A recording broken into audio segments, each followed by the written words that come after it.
Hi welcome to entrepreneur point 2025 നമ്മുടെ അടുത്തെത്തിയിരിക്കുകയാണ്. അപ്പോൾ നമുക്ക് ലൈഫിൽ ഒരുപാട് ഗോൾസൊക്കെ നമ്മൾ എഴുതി വെച്ചിട്ടുണ്ട്.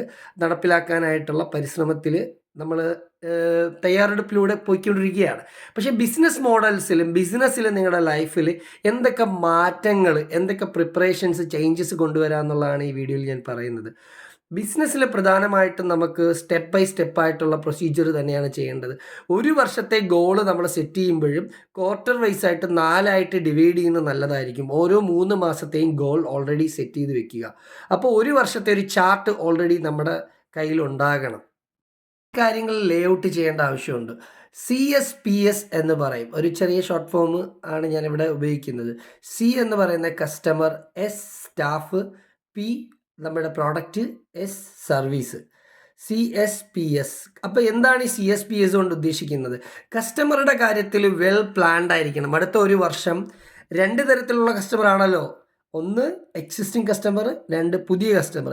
അപ്പോൾ ഈ അടുത്ത 2 വർഷത്തേക്കുള്ള ഒരു വെൽ പ്രിപ്പറേഷൻ. എത്ര കസ്റ്റമർ ആണ് നിലവിലുള്ളത്, എക്സിസ്റ്റിംഗ് ആയിട്ടുള്ളത്? ഈച്ച് വൺ, ഓരോ കസ്റ്റമറുടെയും ഡീറ്റെയിൽസ് നമ്മുടെ പക്കലുണ്ടായിരിക്കണം. അവരിൽ 10% ഞാൻ ഉദ്ദേശിക്കുന്നത്. 10% കച്ചവടം കൂട്ടാനുള്ള പരിശ്രമങ്ങൾ ചെയ്യുക. 10% അറ്റ്ലീസ്റ്റ്. അപ്പോൾ അതിനു വേണ്ടി എന്തെല്ലാം ചെയ്യണമെന്നുള്ള ഒരു മാപ്പ് തയ്യാറാക്കുക. നിങ്ങളുടെ ബിസിനസ് ഏതായിക്കോട്ടെ, എന്തും ആയിക്കോട്ടെ, പക്ഷേ 10% എങ്ങനെ സെയിൽസ് കൂട്ടണമെന്നുള്ള ഐഡിയ നിങ്ങളുടെ കയ്യിലാണ്.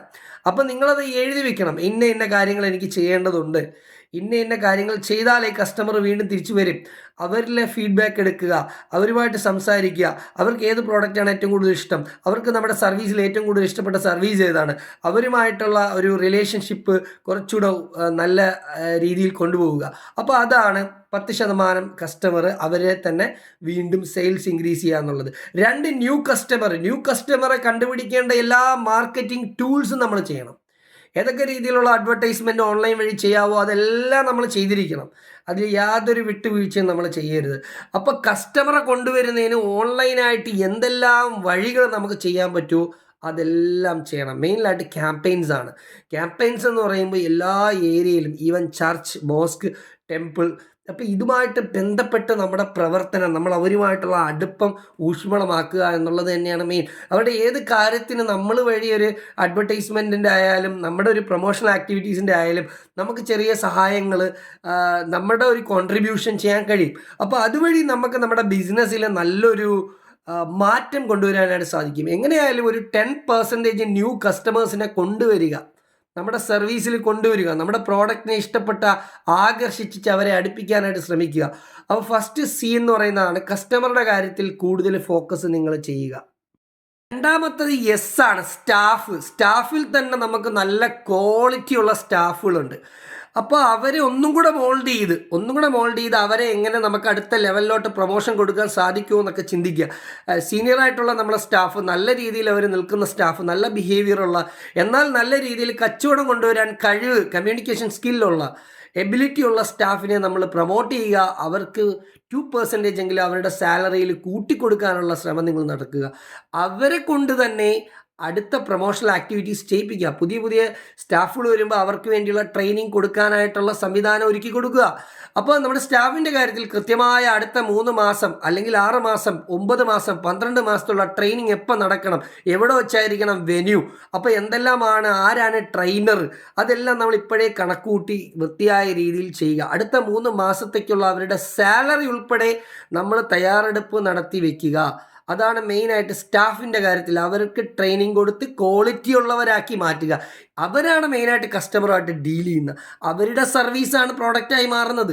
അപ്പോൾ അവിടെ ആര് നല്ല രീതിയിൽ പോകണം, മെയിനായിട്ട് സ്റ്റാഫിൻ്റെ ബിഹേവിയറും സ്റ്റാഫിൻ്റെ ആ ഒരു എബിലിറ്റിയും സ്കില്ലൊക്കെയാണ് മെയിനായിട്ട് നമുക്ക് വേണ്ടത്. അപ്പോൾ അതുണ്ടാക്കിയെടുക്കേണ്ട ഒരു പ്രധാനപ്പെട്ട കാര്യം നിങ്ങൾ തന്നെയാണ്. ആസ് എ മാനേജർ എന്നുള്ളതിലേക്ക്, ആസ് എ ഓൺട്രപ്രണർ എന്നുള്ളതിലേക്ക് നിങ്ങൾ അതിനുവേണ്ടി പണിയെടുക്കുക. പി ആണ് പ്രൊഡക്റ്റ്.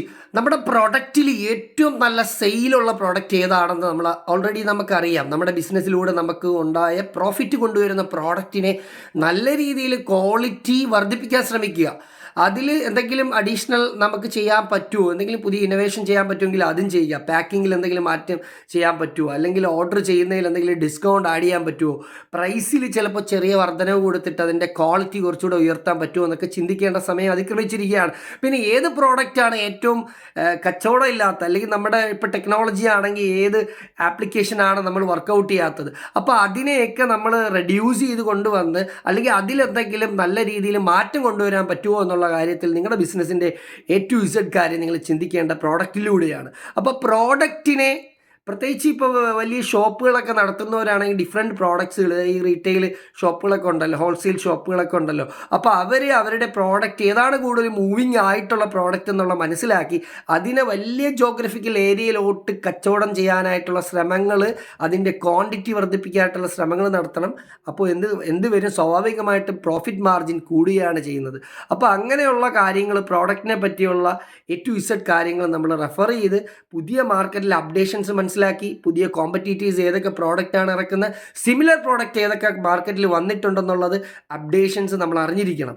അപ്പോൾ അതനുസരിച്ചിട്ട് അവരുടെ പ്രൈസിങ് പഠിക്കണം. അതനുസരിച്ചിട്ടായിരിക്കണം നമ്മുടെ പ്രോഡക്റ്റിൻ്റെ പ്രൈസിങ്ങിൽ ഒരു മാറ്റം വരുത്താനുള്ളത്. അപ്പോൾ പ്രോഡക്റ്റ് ഭയങ്കരമായിട്ട് ഇമ്പോർട്ടൻ്റ് ഉള്ള ഒരു കാര്യമാണ് ബിസിനസ്സിൽ. അപ്പോൾ ബിസിനസ് മോഡൽ നിങ്ങൾ ചെയ്യുമ്പോൾ അടുത്ത ഒരു വർഷത്തേക്കുള്ള നിങ്ങളുടെ പ്രോഡക്റ്റിൻ്റെ മൂവിങ്ങിനെ കൃത്യമായ ഒരു ഗ്രാഫ് ചെയ്ത് അത് എവിടെ, എങ്ങനെ, ഏത് രീതിയിൽ, ട്രാൻസ്പോർട്ടേഷൻ എങ്ങനെ, അതൊക്കെ കൃത്യമായ ഒരു പ്ലാൻ, എത്ര എസ്റ്റിമേറ്റ് ആവും, എത്ര എക്സ്പെൻസ് ആവും എന്നുള്ളൊരു പ്ലാൻ വർക്കൗട്ട് ചെയ്ത് പ്രോഡക്റ്റിനെ കുറച്ചുകൂടെ വിപുലമായി അതിനെ സെയിൽ ചെയ്യാനുള്ള ശ്രമങ്ങൾ നടത്തുക.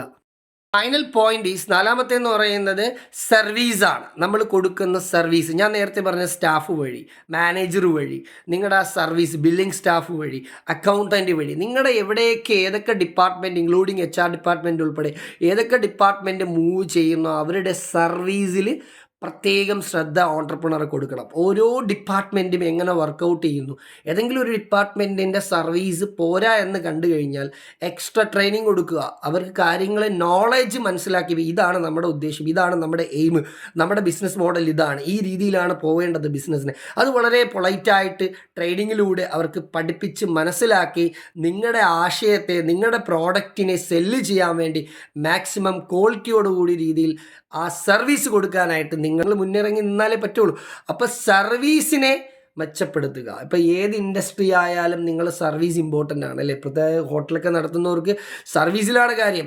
നമ്മൾ നല്ല ഒരു രീതിയിൽ ബിഹേവ് ചെയ്യണം. അപ്പോൾ നമ്മുടെ കമ്മ്യൂണിക്കേഷൻ സ്കില്ല് ഏറ്റവും ഇമ്പോർട്ടൻ്റ് ആണ് സ്റ്റാഫിൻ്റെ. ഒരു സ്റ്റാഫ് മോശമായിട്ട് പെരുമാറിയാൽ മതി, ആ ബിസിനസ്സിനെ ബാധിക്കും. അപ്പോൾ തീർച്ചയായിട്ടും സർവീസും കൂടെ ഒന്ന് മെച്ചപ്പെടുത്താനുള്ള പ്ലാൻ നിങ്ങൾ ചെയ്യുക. സർവീസിൽ ഇമ്പോർട്ടൻ്റ് ആയിട്ട് വരുന്നത് ട്രാൻസ്പോർട്ടേഷൻ വരും. അപ്പോൾ എവിടെയൊക്കെ ഈ പ്രോഡക്റ്റിനെ നമുക്ക് എത്തിക്കാൻ പറ്റും എന്നുള്ള ഒരു രീതി ആലോചിക്കും. ഞാൻ നേരത്തെ പറഞ്ഞ കണക്ക് ബൗണ്ടറി മാറി പോകാൻ പറ്റുമെങ്കിൽ പോകണം. എത്രത്തോളം സ്ഥലത്ത് അത് എത്തിക്കാൻ പറ്റും, എത്രത്തോളം ഡിമാൻഡ് എവിടെയൊക്കെ ഉണ്ടെന്ന് മനസ്സിലാക്കി അവിടെയൊക്കെ എത്തിക്കണം. ആ സർവീസിനെ എവിടെയൊക്കെ എത്തിക്കാൻ പറ്റുമോ അതെല്ലാം നിങ്ങൾ കൊടുക്കണം. ഓൺലൈനായിട്ട് കൊടുക്കാൻ പറ്റുമോ അത് ചെയ്യണം. അപ്പോൾ സർവീസ് മെച്ചപ്പെടുത്തി ബിസിനസ് മോഡൽ നമ്മൾ മാറ്റി എഴുതാൻ വേണ്ടിയുള്ള ശ്രമം നടത്തുക. അപ്പോൾ 2025 എന്ന് പറയുന്നത് ഈ 4 മേഖലകളും നിങ്ങൾ ചാർട്ട് ഔട്ട് ചെയ്ത് ബിസിനസ്സിനെ ഡെവലപ്പ് ചെയ്യാൻ നോക്കുക. അപ്പോൾ CSPS മറക്കണ്ട.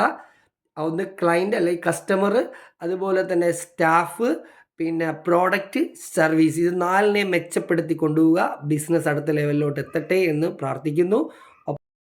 അപ്പോൾ നമുക്ക് അടുത്ത വീഡിയോയിൽ പുതിയ കണ്ടന്റുമായി കാണാം. തൽക്കാലം ഒരു ഗുഡ് ബൈ.